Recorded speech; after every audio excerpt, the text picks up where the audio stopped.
ಆಗ್ರಹವನ್ನು ಮಾಡಿದ್ದೇವೆ. ಈಗ ಆ ಕೆಲಸ ಹಿಂದೆ ನಾವು ಬೀಳ್ತೇವೆ.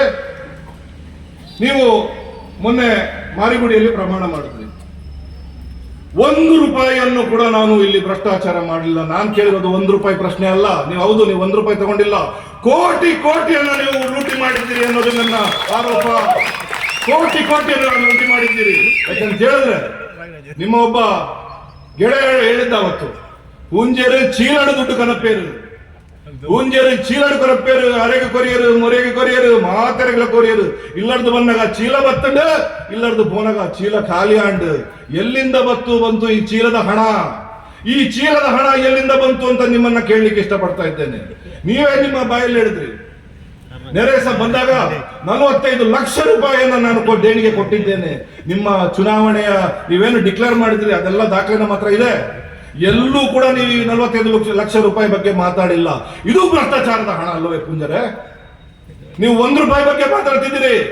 ನಿಮ್ಗೆ ತಾಕತ್ತಿದ್ರೆ 1 ರೂಪಾಯಿ ನಾನು 2018 ಅಧಿಕಾರಕ್ಕೆ ಬಂದ ಮೇಲೆ 1 ರೂಪಾಯಿ ಅಲ್ಲ, ನಾನು ಭ್ರಷ್ಟಾಚಾರ ಮಾಡಿಲ್ಲ ಅಂತ ಪ್ರಮಾಣ ಮಾಡಿ ಆಗ ನಿಮ್ಮ ದೈವ ಭಕ್ತವನ್ನ ನಾವು ನಂಬ್ತೇವೆ ಅನ್ನೋ ವಿಚಾರವನ್ನು ಹೇಳಲಿಕ್ಕೆ ಇಷ್ಟಪಡ್ತೇವೆ. ಇವತ್ತು ಈ ವಿಚಾರ ಏನು, ದೇಶದಲ್ಲಿ ಹೈವೇಗಳು ಯಾರು ಮಾಡಲೇ ಇಲ್ಲ. ಬಿಜೆಪಿ ಸರ್ಕಾರ ಬಂದ ನಂತರನೇ ಹೈವೇ ಆಗಿರೋ ತರ ನೀವು ಬೊಗಳನ್ನ ಬಿಡ್ತಾ ಇದ್ದೀರಾ. ದಕ್ಷಿಣ ಕನ್ನಡ ಜಿಲ್ಲೆಯಲ್ಲಿ ಹೈವೇ ಏನಾದ್ರೂ ಅಭಿವೃದ್ಧಿ ಆಗ್ತಾ ಇದ್ರೆ ಅದು ಆ ಕೀರ್ತಿ ನಮ್ಮ ನಾಯಕರಾದಂತ ಆಸ್ಕರ್ ಫರ್ನಾಂಡಿಸ್ ಅವರಿಗೆ ಸಲ್ಲಬೇಕು. UPA ಸರ್ಕಾರ ಇರುವಾಗ ಆಸ್ಕರ್ ಫರ್ನಾಂಡಿಸ್ ರವರು ರಾಷ್ಟ್ರೀಯ ಹೆದ್ದಾರಿ ಮತ್ತು ಭೂ ಸಾರಿಗೆ ಸಚಿವರಾದಾಗ ಒಂದಷ್ಟು ದಕ್ಷಿಣ ಕನ್ನಡ ಜಿಲ್ಲೆಯ ಹೈವೇಗಳಿಗೆ ಅನುದಾನವನ್ನು ಕೊಟ್ಟರು. ಇಲ್ಲಿ ಆಗ ಇಲ್ಲಿ ಸಂಸದರಾಗಿದ್ದಂತ ನಳಿನ್ ಕುಮಾರ್ ಕಟೀಲ್ ನೋಡ್ಲಿಲ್ಲ, ಅದು ಬಿಜೆಪಿಯ ಕಾಂಗ್ರೆಸ್ ಯಾವುದನ್ನು ನೋಡ್ಲಿಲ್ಲ. ನನ್ನ ಊರು ಒಳ್ಳೇದಾಗ್ಬೇಕು, ನನ್ನ ದಕ್ಷಿಣ ಕನ್ನಡಕ್ಕೆ ಒಳ್ಳೇದಾಗ್ಬೇಕು, ನನ್ನ ಉಡುಪಿಗೆ ಒಳ್ಳೇದಾಗ್ಬೇಕು ಅಂತ ಆಸ್ಕರ್ ಫರ್ನಾಂಡಿಸ್ ಅವರು ಎಲ್ಲ ಕಡೆ ಉತ್ತಮವಾದ ರಸ್ತೆ ಬರಬೇಕು ಅನ್ನೋ ಪರಿಕಲ್ಪನೆಯನ್ನು ಇಟ್ಟರು. ಅದಾದ ನಂತರ ನಿತಿನ್ ಗಡ್ಕರಿ ಅವರು ಬಂದರು. ನಿತಿನ್ ಗಡ್ಕರಿ ಅವರ ಬಗ್ಗೆ ನಾನು ದೊಡ್ಡ ಆರೋಪವನ್ನು ಮಾಡ್ಲಿಕ್ಕೆ ಹೋಗಲ್ಲ. ಇವತ್ತು ಬಹಳ ಅದ್ಭುತವಾಗಿ ನಿತಿನ್ ಗಡ್ಕರಿ ಅವರು ದೇಶವ್ಯಾಪ್ತಿಯಲ್ಲಿ ಕೆಲಸ ಮಾಡ್ತಿರುವಂತಹ ಏಕೈಕ ಸಚಿವ ಅಂತ ಹೇಳಲಿಕ್ಕೂ ನಾನು ಇಷ್ಟಪಡ್ತಾ ಇದ್ದೇನೆ. ಅವ್ರ ಬಗ್ಗೆ ಕೂಡ ನನ್ನ ಆಪಾದನೆ ಇಲ್ಲ. ಆದ್ರೆ ಅಧಿಕಾರಿಗಳು ಮತ್ತು ಈ ಜನಪ್ರತಿನಿಧಿಗಳ ಕಳ್ಳಾಟ ಇಲ್ಲಿ ಜೋರಾಗಿದೆ.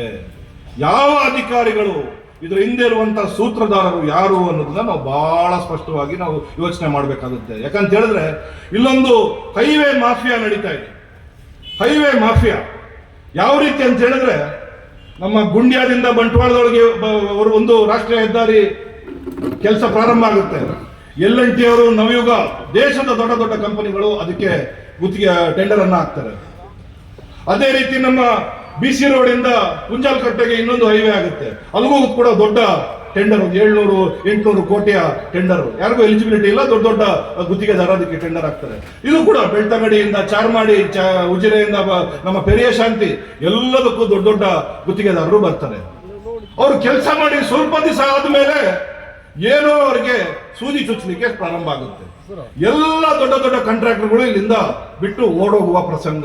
ಈ ಪ್ರಸಂಗ ಅವ್ರು ಮಾಡಿದ್ರ ಅಥವಾ ನೀವು ಅಧಿಕಾರಿಗಳು ಸೇರಿ ಮಾಡಿದ್ದೀರಾ ಅನ್ನೋ ಪ್ರಶ್ನೆಯನ್ನ ನಾನು ಕೇಳಲಿಕ್ಕೆ ಇಷ್ಟಪಡ್ತಾ ಇದ್ದೀನಿ. ಯಾಕಂತ ಹೇಳಿದ್ರೆ ಇಷ್ಟು ದೊಡ್ಡ ಕಂಪನಿಗೆ ಇಲ್ಲಿ ಮಳೆ ಬರ್ತಾ ಇದೆ, ಅದಕ್ಕೆ ನಾವು ಓಡೋಗ್ತೀವಿ. ಏನ್ ದಕ್ಷಿಣ ಕನ್ನಡದಲ್ಲಿ ಮಳೆ ಬರೋದೇನು ಇಂಥ ದೊಡ್ಡ ಕಂಪನಿಗೆ ಗೊತ್ತಿಲ್ವಾ? ಕಾಶ್ಮೀರದಲ್ಲಿ ಹೋಗಿ ಇಲ್ಲಿ ಹಿಮ ಬೀಳುತ್ತೆ ನನಗೆ ಗೊತ್ತೇ ಇರಲಿಲ್ಲ ಅಂತ ಹೇಳ್ತೀರಾ ನೀವು?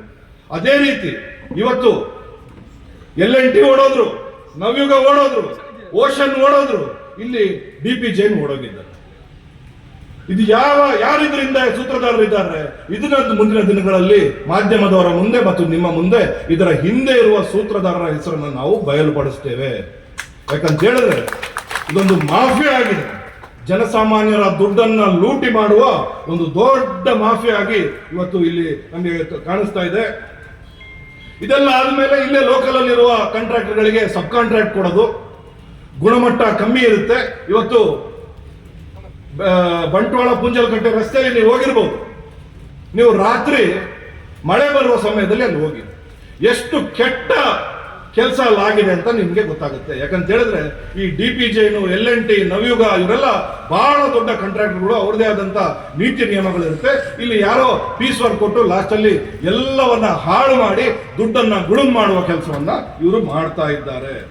ನಿತಿನ್ ಗಡ್ಕರಿ ಅವರು 718 ಕೋಟಿ ರೂಪಾಯಿಗೆ ಬೆಳ್ತಂಗಡಿ ಪುಂಜಲ್ಕಟ್ಟೆ ಚಾರ್ಮಾಡಿಗೆ ಅನುಮೋದನೆಯನ್ನ ಕೊಡ್ತಾರೆ. ಅವರ ಪತ್ರಿಕಾ ಹೇಳಿಕೆಯಲ್ಲಿ ಅವರು ಹೇಳ್ತಾರೆ, ನಾವು 4 ಲೇನ್ ರಸ್ತೆಗೆ ನಾವು ಅನುಮೋದನೆಯನ್ನ ಕೊಟ್ಟಿದ್ದೇವೆ ಅನ್ನೋ ವಿಚಾರ ಹೇಳ್ತಾರೆ. EPC model, engineering procurement and construction agreement, ಆ ಇಡೀ ಪುಸ್ತಕವನ್ನ ಅಗ್ರಿಮೆಂಟ್ ಅನ್ನ ನಾನು ಓದಿದ್ದೇನೆ. 28/10/2022ಕ್ಕೆ ಒಂದು ಅಗ್ರಿಮೆಂಟ್ ಅನ್ನ ಮಾಡ್ತಾರೆ. 4 ಲೇನ್ ಅಂತ ನಿತಿನ್ ಗಡ್ಕರಿ ಅವರು ಹೇಳ್ತಾರೆ. ನೋಡಿ, ಅಗ್ರಿಮೆಂಟ್ ಅಲ್ಲಿ 2 ಲೇನ್ ಮಾತ್ರ ಇದೆ. 35 ಕಿಲೋಮೀಟರ್ ನ್ಯಾಷನಲ್ ಹೈವೇ 73ಗೆ ಇವತ್ತು ಹೇಳ್ತಾರೆ. ಇವತ್ತು ದೇಶದ ಮಟ್ಟದಲ್ಲಿ ಮೋದಿ ಅವರು ಹೇಳ್ತಾ ಇದ್ದಾರೆ, ನಮ್ಮ ಸರ್ಕಾರ ಯಾವ ರೀತಿ ಕೆಲಸ ಮಾಡ್ತಾ ಇದೆ ಅಂತ ಹೇಳಿದ್ರೆ, ದಿನಕ್ಕೆ 35 ಕಿಲೋಮೀಟರ್ ರಾಷ್ಟ್ರೀಯ ಹೆದ್ದಾರಿಯನ್ನು ನಾವು ಹಾಕ್ತಾ ಇದ್ದೇವೆ. ಈ ವರ್ಷ 24,000 ಕಿಲೋಮೀಟರ್ ರಾಷ್ಟ್ರೀಯ ಹೆದ್ದಾರಿಯನ್ನ ಮಾಡ್ತೇವೆ ಅಂತ ಎಲ್ಲ ಮೋದಿ ಬೊಗಳೆ ಬಿಡ್ತಾ ಇದ್ದಾರೆ. ಇಲ್ಲಿ 35 ಕಿಲೋಮೀಟರ್ ರಾಷ್ಟ್ರೀಯ ಹೆದ್ದಾರಿ ಮಾಡಲಿಕ್ಕೆ ನೀವು 5 ವರ್ಷ ತಗೊಳ್ತಾ ಇದ್ದೀರಾ. ನಿಮಗೆ ನಾಚಿಕೆ ಆಗಬೇಕು ಅನ್ನೋ ವಿಚಾರವನ್ನು ನಾನು ಹೇಳಲಿಕ್ಕೆ ಇಷ್ಟಪಡ್ತಾ ಇದ್ದೇನೆ.